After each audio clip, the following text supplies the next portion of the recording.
Start more US based e learning platform. మీరు కూడా slot book చేసుకోవాలంటే ఈ నెంబర్కి కాల్ చేయండి. నమస్కారం విజయపతిన గారు. నమస్తే నాగరాజ్ గారు. ఒక మనిషి చుట్టుపక్కల ఉండేటువంటి ఫ్యాక్టర్స్ వల్ల ఒక ఇన్ఫ్లుయెన్స్లోకి పడిపోవటం జరుగుతుంది. ఆ ఇన్ఫ్లుయెన్స్లో మనకేది అంటే కన్ను మిన్ను ఏం తెలీదు. చుట్టుపక్కల ఉండేటువంటి వాళ్ళు ఎవరైతే ఉంటారో వాళ్ళు చెప్పిందే నిజం అనుకుంటాము, వాళ్ళు చెప్పిందే గ్రోత్ అనుకుంటాం, వాళ్ళు చెప్పిందే నిజమే కదా అని బ్లైండ్గా ఫిక్స్ అయ్యి వెళ్ళిపోతూ ఉంటాము. ఈ ట్రాప్లో ఒక మనిషి ఉన్నప్పుడు అంటే ఎలా అవుతుందనంటే డ్యామేజ్ మొత్తం జరిగిపోయిన తర్వాత తీగ లాగితే డొంక కదిలేంత పరిస్థితికి వెళ్ళిపోద్ది ఒకేసారి. ఈ ట్రాప్లో ఒక మనిషి ఉన్నప్పుడు ఎలా బయటపడాలి, ఎలా ఐడెంటిఫై చేయాలి, అసలు నేను ట్రాప్లో ఉన్నాను లేదా అనేటువంటి విషయం కూడా ఎలా తెలియాలి? ఫస్ట్ ఆఫ్ ఆల్ మనం అంటే జాగ్రత్తగా సెల్ఫ్ అవేర్నెస్తో మనం ఉండగలగాలి. ఇంకోటి, ఎప్పుడైనా సరే డిపెండింగ్ అపాన్ ద పొజిషన్, అంటే మనిషి ఏ బాధ్యతలు నిర్వర్తిస్తున్నాడు, ఏ పొజిషన్లో ఉన్నాడు, ఎలాంటి చోట ఉన్నాడు, ఏ అట్మాస్ఫియర్లో ఉన్నాడు అన్న దాన్ని బట్టి కూడా సర్టెన్ స్కిల్స్ అంటే కొన్ని నైపుణ్యాలని నేర్చుకోవాలి, సాధించాలి, అలాగే అలవాటు చేసుకోవాలి కూడా. అంటే ఇప్పుడు చూడండి, ఒక హోమ్ మేకర్ ఉన్నారు, ఆవిడికి ఒక ఆర్గనైజేషన్లో ఏం జరుగుతుంది అన్నది ఆవిడికి తెలియకపోయినా పర్వాలేదు, అవునా? అలాగే ఒక స్కూల్ స్టూడెంట్ ఉంటాడు, బుల్లియింగ్ ఉంటే కనుక బుల్లియింగ్ని ఎలా తట్టుకోవాలి, ఒకసారి బుల్లియింగ్ అయిన తర్వాత ర్యాగింగ్ చేసిన తర్వాత నెక్స్ట్ టైం ర్యాగింగ్ చేసినప్పుడు ఎలాంటి నైపుణ్యాలు బోత్ ఫిజికల్ అండ్ మెంటల్, అంటే వాటిని ఎలా తీసుకోవాలి, ఎలా తట్టుకోవాలి, వాటిని ఎలా వదిలేయాలి, ఎలా పట్టించుకోకూడదు, ఎలా సమాధానం చెప్పాలి, ఎలా ఎదురు తిరగాలి, ఎవరి హెల్ప్ తీసుకోవాలి, ఇవన్నీ అతను నేర్చుకుంటేనే ఆ బుల్లియింగ్ నుంచి కాపాడుకోగలరు. ప్రతిసారి ఎవరో వచ్చి కాపాడతారు, లేకపోతే మనకెప్పుడు ఎవరో ఒకళ్ళు సహాయం చేస్తారు అనే భ్రమలో ఉండాల్సిన పని లేదు అసలు. అలా ఉంటే ఎప్పుడు ఎవరి మీదో డిపెండ్ అయితే ఏంటంటే వాళ్ళు లేకపోతే మనం జరగదు అన్న పరిస్థితికి వచ్చేస్తాం. ఇకపోతే ఈ మనం ఉన్న పొజిషన్ బట్టి ఆల్రెడీ మనకి ఎలాంటి సపోజ్ ఒక ఆర్గనైజేషన్లో ఒక హయ్యర్ పోస్ట్లో ఒక ఆయన ఉన్నాడు, ఫర్ ఎగ్జాంపుల్ ఏదన్నా సిఈఓనో మేనేజింగ్ డైరెక్టర్ అనుకుందాం. సో ఇలాంటి సంస్థలు ఇంకా ఏమేమి ఉన్నాయి, వాటి నుంచి వచ్చే కాంపిటీటర్స్ ఎలా ఉంటారు, వాళ్ళ పోటీలో నిలబడి నేను తట్టుకోవాలంటే నేనేం చెయ్యాలి, ఒకవేళ చేయలేకపోతే ఎవరెవరి నుంచి ఏమి ఎదుర్కోవాల్సి వస్తుంది, ఇలాంటివన్నీ ముందే ప్రిపేర్డ్గా ఆ సిఈఓ పొజిషన్కి కానీ ఆ హయ్యర్ మేనేజింగ్ డైరెక్టర్ పోస్ట్కి వెళ్ళేటప్పుడు కానీ ఖచ్చితంగా అంతకు ముందు లేకపోతే కూడా ఇప్పుడు కొన్ని నైపుణ్యాలు అలవాటు చేసుకోవాల్సి ఉంటుంది. ఇంకొకటి, వేరే వాళ్ళ అభిప్రాయాలకి మనం బయట నుంచి వచ్చే ఫ్యాక్టర్స్ అన్నారు మీరు, నెగిటివ్ ఇన్ఫ్లుయెన్సెస్, జలస్తో కానివ్వండి, లేకపోతే ఉక్రోషంతో కానివ్వండి, ఓర్వలేనితనంతో కానివ్వండి, బయట నుంచి వచ్చే ఫ్యాక్టర్స్ ఇన్ఫ్లుయెన్సెస్ మనల్ని కిందకి లాగేస్తూ ఉంటాయి. అర్థమైందా? మీకు ఒక చిన్న అంటే మెటాఫర్తో చూపిస్తాను నేను. ఓకే. ఇప్పుడు ఈ బాటిల్ ఉంది కదా, సో ఎవరో మిమ్మల్ని క్రిటిసైజ్ చేశారు, ఓకే, అంటే ఏమి సిఈఓ పొజిషన్లోనో ఆ డైరెక్టర్లో ఎంప్లాయీసో ఏదో ఒకటి అసలు ఎవరైనా సరే ఉన్నప్పుడు మీ గురించి కంప్లైంట్ చేశారు, బ్లేమ్ చేశారు, వీడికి ఏం చేత కాదు, చాడీలు చెప్పారు, ఓకే. అలాగే కంపేర్, ఇదే ఇండస్ట్రీలో ఉన్న ఇంకొక వాళ్ళైతే ఎంత బాగా చేస్తున్నారో ఏంటి, ఇలాంటివన్నీ క్రిటిసైజ్ బ్లేమ్ చేస్తారు. అలాగే మిమ్మల్ని అంటే అందరి ముందు బద్నాం చేయాలని చూస్తారు. అలాగే వీడు ఎందుకు పనికిరాని వాడు అంటారు, ఈవిడ ఏమి చేతగాదు ఈవిడికి అంటారు. ఇలాంటివన్నీ చాలా చాలా ఎదుర్కోవాల్సి వస్తుంది ఒక పొజిషన్లో ఉన్నప్పుడు కానీ, ఒక ఆర్గనైజేషన్లో ఉన్నప్పుడు కానీ, ఈవెన్ హోమ్ మేకర్కైనా, అది వంట అయినా అవ్వండి. ఇప్పుడు ఇల్లు చక్కబెట్టడం అనేది అంత ఆషామాషి వ్యవహారం ఏం కాదు, అవును కదా. సో ఇలాంటివి ఒక మనిషి ఎన్నో ఎదుర్కోవాల్సి వస్తుంది. ఇలాంటప్పుడు ఏమవుతుందంటే మనం ఎంత నిలబడాలి, వీటన్నిటిని తట్టుకోవాలి అని ట్రై చేసి మళ్ళీ మనల్ని మనం నింపుకుందాం, మనల్ని మనం యాక్టివేట్ చేసుకుందాం అని అనుకున్నా కూడా ఏమవుతుందంటే చూడండి, మనం డ్రైన్ అయిపోతానే ఉంటాం. బా ఎందుకంటే ఆల్రెడీ ఇన్ని వైపుల నుంచి ఇన్ని రకాల మాటలు, విమర్శలు ఇవన్నీ మనం ఎదుర్కొంటున్నాం. మనల్ని మనం నింపుకుని ఉత్సాహపరుచుకుని మళ్ళీ మామూలుగా ఉందాం అనుకున్నా ఆల్రెడీ ఈ డ్యామేజ్ జరిగినాయి, మనల్ని ఉండనివ్వు. ఇప్పుడు ఏం చేయాలంటే బయట నుంచి వచ్చే నాయిస్లని షట్ చేసేయాలి మనం. సో బయట నుంచి ఏవైతే వస్తున్నాయో వాటి ఇన్ఫ్లుయెన్స్ మన మైండ్ మీద, మన కాన్ఫిడెన్స్ మీద మనం పడకుండా చేసుకోగలగాలి.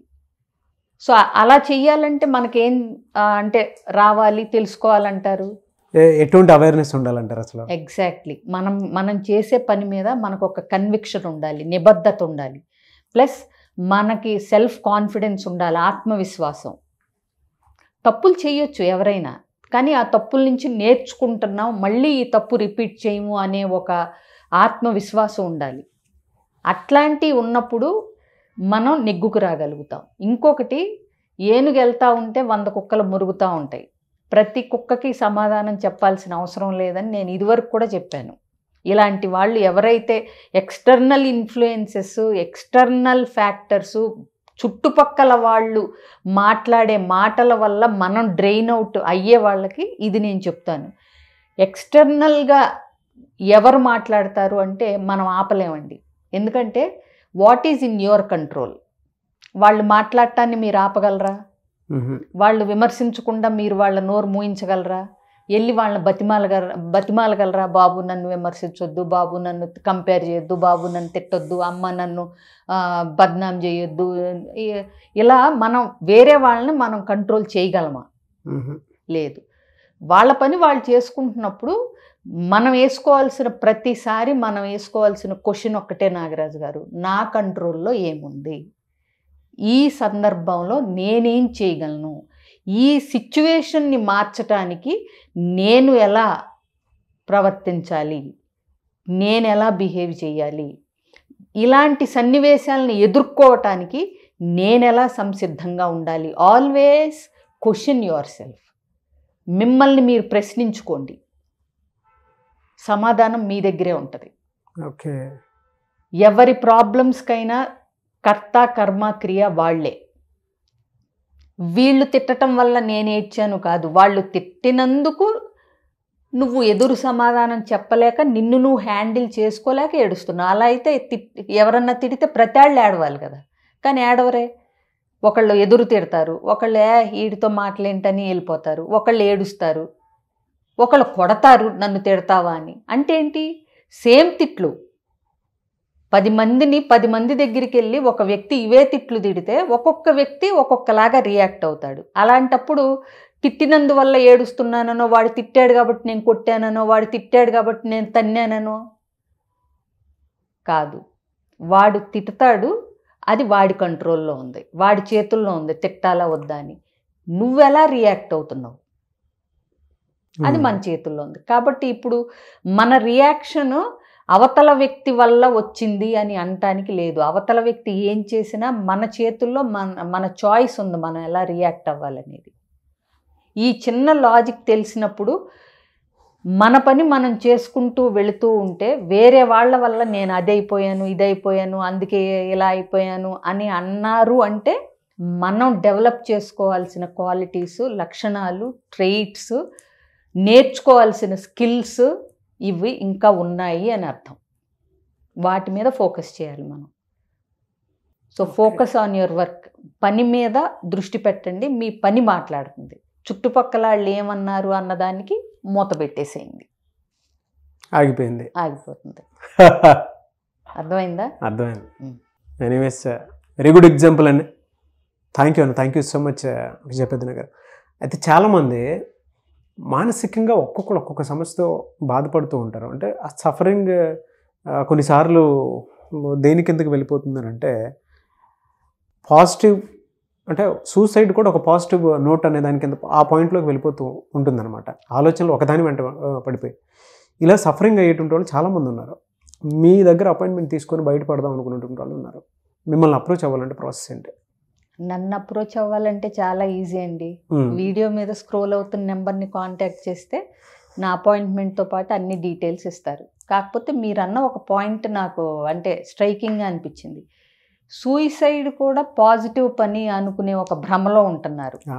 ఎందుకంటే ఇది చాలా ఈజీ అన్నట్టు అయిపోయింది. ఇప్పుడు ఒక్క క్షణం నరకమే కదా, జీవితాంతం పడే బాధ ఉండదు, పడాల్సిన పని లేదు కదా అనే ఒక ఇన్స్టెంట్ రిలీఫ్ అనుకుంటున్నారు సూయిసైడ్ని. బట్ అది కాదు అని తెలుసుకోవటానికైనా సరే అలాంటి ఆ థాట్స్ వస్తున్న వాళ్ళు ఎవరైనా సరే దగ్గరలో ఉన్న ఎవరి హెల్ప్ అయినా సరే తీసుకోవాలని నేను రిక్వెస్ట్ చేస్తున్నాను. And any time me help కూడా మీలాంటి వాళ్ళు అంటే అటువంటి పిల్లలైనా సరే పెద్దవాళ్ళైనా సరే ఫ్యామిలీ కౌన్సిలింగ్కి సంబంధించిందైనా సరే ప్రీమ్యారిటల్ కౌన్సిలింగ్ అయినా సరే మానసికంగా దెబ్బతినేటువంటి వాళ్ళు ఎవరైనా సరే మీలాంటి వాళ్ళు హెల్ప్ తీసుకోవాలని మాత్రం మనస్ఫూర్తిగా కోరుకుంటాను. అండ్ మీరు వాళ్ళకి టైం ఇవ్వాలని మాత్రం కోరుకుంటాను. Anyway sir, thank you so much విజేత. సో చూసారు కదండి వీడియో. ఈ వీడియోపై మీ అభిప్రాయాన్ని కామెంట్ బాక్స్లో పోస్ట్ చేయండి. ముఖ్యంగా మీరు కనుక విజయ పెద్దన గారితో అపాయింట్మెంట్ కావాలి అనుకునేటువంటి వాళ్ళు కెరీర్ పరంగా అయినా పర్సనల్ కౌన్సిలింగ్ అయినా సరే అండ్ కొంతమంది ప్రొఫెషన్కి సంబంధించిందైనా సరే లేదా వైఫ్ అండ్ హస్బెండ్ రిలేషన్షిప్కి సంబంధించిందైనా సరే వాట్ ఎవర్ ద రీజన్ మీరు కొద్దిగా మా బిహేవియర్లో కానీ మాలో కానీ క్లారిటీ ఉండట్లేదు, డెఫినెట్గా మాకు క్లారిటీ కావాలి, ఒక రైట్ సొల్యూషన్ కావాలి అనుకునేటువంటి వాళ్ళు స్క్రీన్ మీద మీకు కాంటాక్ట్ నెంబర్ కనిపిస్తుంది. దానికి మీరు call or message or WhatsApp చేసి అపాయింట్మెంట్ తీసుకోవచ్చు. అండ్ రెగ్యులర్ ఆన్లైన్ క్లాసెస్ కూడా జరుగుతూ ఉంటాయి. క్లాసెస్ ఏదైనా కావాలి అనుకుంటే కూడా మీరు ఆ విధంగా సరే ఎన్రోల్ చేసుకోవచ్చు. ఈ వీడియో లైక్ చేయండి, షేర్ మాత్రం తప్పకుండా చేయండి. ఇలాంటి మరిన్ని వీడియోస్ కోసం మా ఛానల్ ఫాలో అవ్వండి. Thank you.